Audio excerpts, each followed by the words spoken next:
Hello and welcome back to another OmniHeroes video.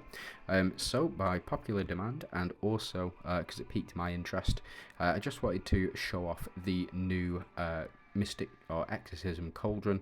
I'm going to go ahead and have a look. Now as you can see, I have summoned 25 times on this, and the reason for that is so I can get at least one copy of it. And the reason that I wanted to get one copy of it is because it is a Glorian's Chrono relic. Now, the reason that is important is because of Hand of Tyr. Hand of Tyr is currently, if you go into my relics, and we go into sort by type and chrono, as you can see, I've currently got 6 out of 6 available to me. I would always summon on chrono relics, and the reason for that is because they are so essential when team building. They kind of are sort of mandatory in regards to this, with Foggy Coliseum requiring 5 additional slots, so 5 additional for 5 teams and 5 coherent teams at that in order for you to progress, and then the World Arena needing 5 as a minimum, and progressing up to 7 teams required as well.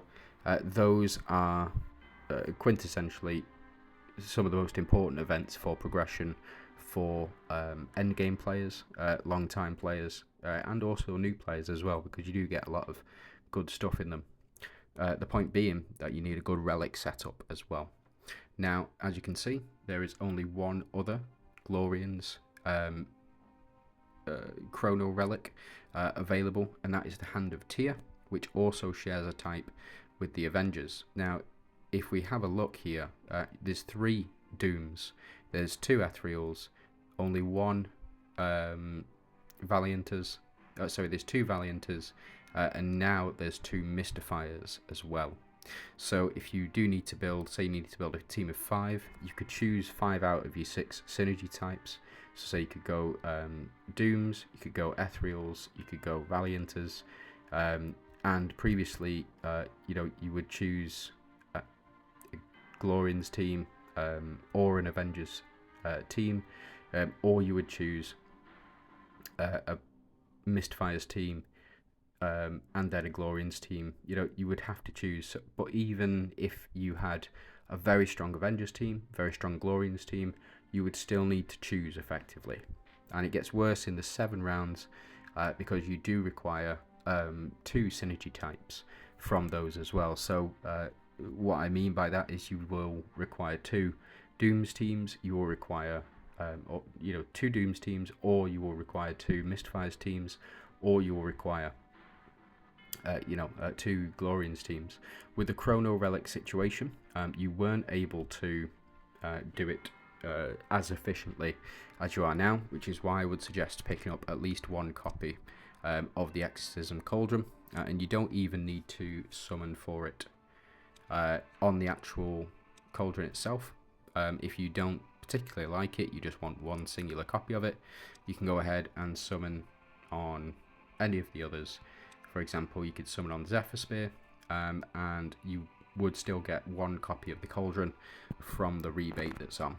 Now, if you don't want to spend on this, absolutely fine. I wouldn't. What I would do is I would go in and I would purchase 5 of these, and you save up every time it's on. So you purchase 5 of these for your coins, or for your diamonds, sorry, and then you save up over the course of sort of a couple of months, and then you'll be able to summon 25 times and get one of the newer relics as well. Now, as an overview of the chest and exactly what it does later on, you can go ahead and read the description if you do want. But if we have a look here, so it deals 94% plus 31,000 relic damage to 2 random enemies. 2 is okay, better for 5, but it is what it is. And then the damage does increase per star level that you pump it up to, getting up to a total of 114% plus 1,300,142. The next skill, or the first skill that is unlocked through the Exorcism Cauldron, is Relic additionally increases max HP of all allies by 25% for 2 rounds and resets the cooldown of recovery and burst type relics. It's reasonable and plays in well with Gloria. It plays in well with the Monarch synergy within Dooms as well, increasing your HP as much as possible. You know, if you add Halissa to that Dooms team, to the Doom Monarch team, I don't think that you die. I really don't, especially because it's 25% if you include this relic as well for 2 rounds. Now, if you get it up to 5 stars, it increases max HP up to 75%, which is a big leap. So it's increased max HP of all allies by 75%, and it is all allies as well, something you need to take into consideration. And if you get it to 9 stars, which is going to be a long time coming, the relic energy cost is reduced back to 40, and max HP increases to 100% as well, so not as much of a leap from level 2 to level 3, but it is reasonable, so go up to that full 100%. The next thing that is unlocked will be the link skill. So if I had this at 2 stars, after casting for the next 1 round, damage received by all allies will be absorbed by the Couldron. The absorbed damage will then be distributed among the frontline allies over the next 2 rounds. So it is a damage soaker, effectively just a big sponge that will absorb all of the damage by the front 2. Works very well if you have, say for example, your Monarch Mystifiers team. I've done videos on that team before. Really good, really solid team, especially with the inclusion of Mulan in there as well, to give the extra damage boost. Not only that, but it's a very similar principle to the Ethereals build.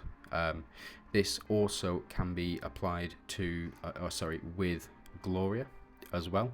So with regards to that, Gloria gives an increase in HP and a damage reduction effect to frontline enemies. So it works very well with Gloria and the current setups in there as well. This is if you do have it 2 stars. Now if you get it to 6 stars, duration of damage sharing extends to 3 rounds and then 4 rounds respectively.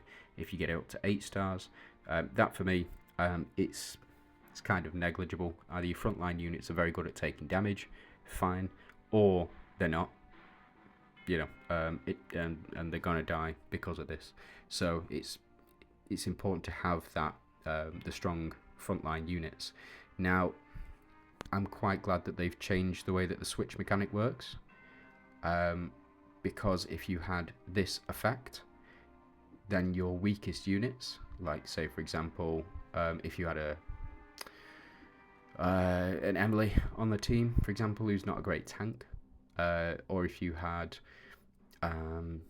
Nawi, for example, or you had a Marina for whatever reason on your Glorians team, then they could switch into that front position and they could take a lot of damage on this within this seasonal content. So for me, it's a bit of a weird one, especially given the effects, but let's move on. So unlocking at 3 stars, the active skill now targets up to 3 enemies. So effectively, your active skill here just does more damage. So it does more damage. It doesn't have any other effects, but what it can do is remove holy shields as well, and normal shielding. So something to take into consideration. And the final bit, if you do get a copy, it'll increase the max HP of all allies by 10% in the Foggy Coliseum and Clash Domain.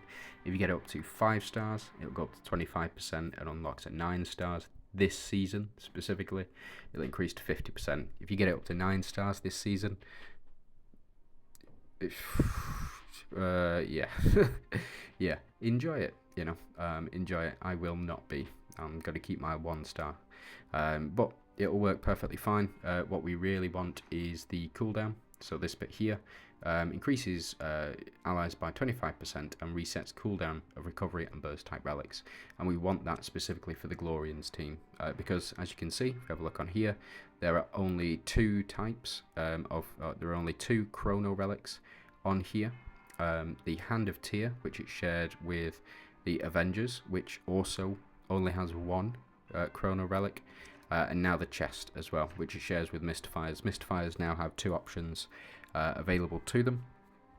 I would say Night's Edge is better, and I would say Hand of Tyr is better overall, at 1 star. Now, I haven't tried out this bit here. I haven't tested it. I haven't been able to. I haven't been able to unlock this bit, so I can't say for sure that the Hand of Tyr or that the Night's Edge is a better relic. But just from my initial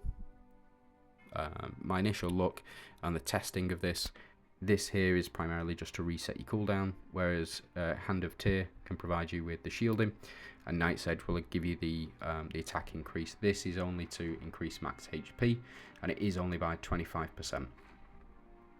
If you get up to 5 stars, that's where it becomes very valuable, increasing max HP 75%. So something to keep in mind. But that was it. That's my take on the new chest. Should you summon for it?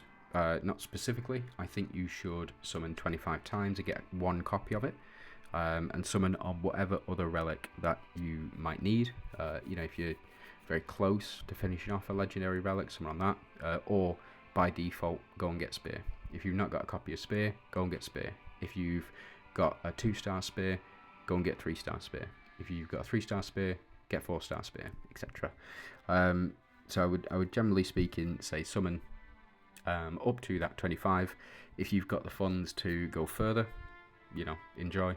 But for me, I'm not going to be summoning any further on this particular relic. I just don't feel it warrants it. It does what it needs to, and it's the synergies that I'm using it for more than anything else. So thanks for watching. I do hope you have a great day. If you can like and subscribe to the channel, be really appreciated. And if you've got anything you think that I've missed, any combos you think that I've missed, please let me know down below. I'm always up for learning. You have a good day.